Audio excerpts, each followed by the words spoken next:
Camera దగ్గరికి తీసుకురా, నా ముఖానికి పెట్టు. Camera close. Hi guys, welcome to team Chichha చిత్రాలు చర్చలు. కాంతా, నాకైతే ఈ మూవీ గురించి మిక్స్డ్ ఫీలింగ్ ఉంది. జనరల్ మూవీస్ కమర్షియల్ మూవీస్ ఉంటాయి, ఆర్ట్ మూవీస్ ఉంటాయి. ఈ మూవీ ఏంటంటే ఆర్ట్ మూవీకి తక్కువ, కమర్షియల్ మూవీకి ఎక్కువ. మూవీ ప్లాట్ వెరీ సింపుల్, ట్రైలర్లోనే మనకు తెలుస్తుంది. It's an ego clash between director and hero. మన సినిమాల్లో అతి తక్కువ సినిమాల్లో హీరోయిన్ పాత్రకు ప్రాధాన్యత ఉంటుంది. ఈ మూవీలో హీరోయిన్ పాత్రకు ప్రాధాన్యత చాలా బాగుంది. And heroine did very good performance, చాలా బాగా యాక్ట్ చేసింది.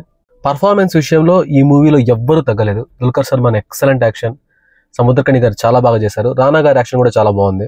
మూవీ అసలు ఒక దృశ్య కావ్యంలా ఉంటుంది స్క్రీన్ పైన చూడడానికి, కానీ ఆ కావ్యంలో కథే తక్కువైంది, కథనం లోపించింది.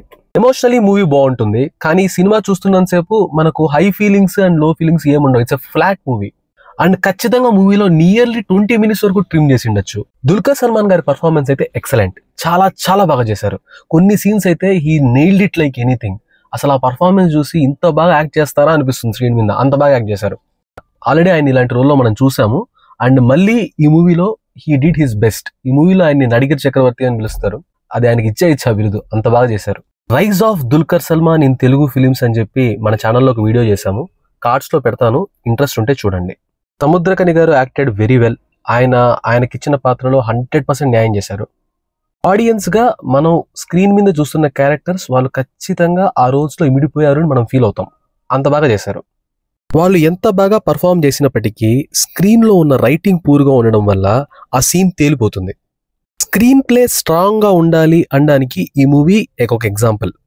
ఫస్ట్ హాఫ్ లోనే నాకు ఒక పాయింట్ ఆఫ్ టైంలో బోర్ కొట్టేసింది మూవీ. ఏంటి ఇలా వెళ్తుంది, సాగదీస్తున్నాడేమో అనే ఫీలింగ్ వచ్చింది. ఫస్ట్ హాఫ్ కి సెకండ్ హాఫ్ కి అస్సలు సంబంధం లేకుండా ఈ మూవీ జానర్ షిఫ్ట్ ఉంటుంది. ఒక ఇన్వెస్టిగేటివ్ థ్రిల్లర్ లాగా మారుతుంది సెకండ్ హాఫ్ లో. ఈ మూవీ సెకండ్ హాఫ్ స్టార్ట్ అయిన వెంటనే ఒక డైలాగ్ ఉంటుంది, మూవీ చాలా స్లోగా ఉంది అని చెప్పి. సేమ్ నా ఫీలింగ్ కూడా అదే. టెక్నికలీ సినిమాటోగ్రాఫర్ చాలా బాగా తీశారు సినిమాని, ఎందుకంటే ఆ కెమెరా కూడా పాత మూవీస్ లో వాడిన కెమెరాస్ వాడారంట. ఆ ఎఫెక్ట్ మనకు స్క్రీన్ మీద కనిపిస్తుంది. We feel that we are in some 1960 and 1970 అనే ఫీలింగ్ వస్తుంది మనకు. ఆ ఫీలింగ్ అయితే బాగా తెప్పించారు. మ్యూజిక్ ఈజ్ గ్రేట్ అని నేనేం చెప్పలేను, ఎందుకంటే దానికి ఏం పెద్ద స్కోప్ లేదు, ఉన్నంత వరకు అది బాగానే ఉంది అంతే. మూవీలో డబ్బింగ్ ఇష్యూస్ ఉన్నాయి, అంటే లిప్సింగ్ అనేది నాకు చాలా చోట్ల మిస్ అయింది అనిపించింది. ఆపరేషన్ సక్సెస్, పేషెంట్ డైడ్ అన్నట్టు పర్ఫార్మెన్సెస్ అదిరిపోయాయి, సినిమా మాత్రం బెదిరిపోయింది. నా గట్ ఫీలింగ్ అండ్ గట్టి ఫీలింగ్ ఏంటి అంటే ఈ మూవీ ఖచ్చితంగా ఒక రియల్ లైఫ్ ఇన్సిడెంట్ అయి ఉంటుంది. దాన్ని స్క్రీన్ మీద ఆడియన్స్ కి ఒక కథలాగా తెలియజెప్పాలనుకున్నారేమో అనిపిస్తుంది. ఎందుకంటే this movie came from film families. ఈ మూవీ ప్రొడ్యూసర్స్ దుల్కర్ సల్మాన్ గారు, రానా దగ్గుబాటి గారు ఆడియన్స్ కి చాలా తెలియని కథలన్నీ వాళ్ళకి తెలిసింటాయి. షార్ట్ మేకింగ్ పైన పెట్టిన శ్రద్ధ షార్ట్ రైటింగ్ పైన కూడా పెట్టింటే బాగుండేది. The end result of the investigation అనేది ఆడియన్స్ ఆల్రెడీ ప్రిడిక్ట్ చేసేస్తారు. సో ఆ ఔ ఫ్యాక్టర్ అనేది మిస్సింగ్ అనమాట మూవీలో. This movie has strength. దీని ప్లాట్ బాగుంది, కానీ కథనం లోపించింది. కథనం ఇంకా బాగుండాలి. మూవీస్ నచ్చే వాళ్ళకి, మూవీస్ తీసే విధానం కూడా నచ్చే వాళ్ళకి, అంటే మూవీస్ ఎలా తీస్తారు, అది ఎలా రాస్తారు, అక్కడ లోపల షూటింగ్ లో ఏమేమి జరుగుతాయి, వీటన్నిటిపైన ఇంట్రెస్ట్ ఉన్న వాళ్ళు ఈ మూవీ చూడొచ్చు థియేటర్కి వెళ్ళి. Otherwise you can watch it later in OTT also.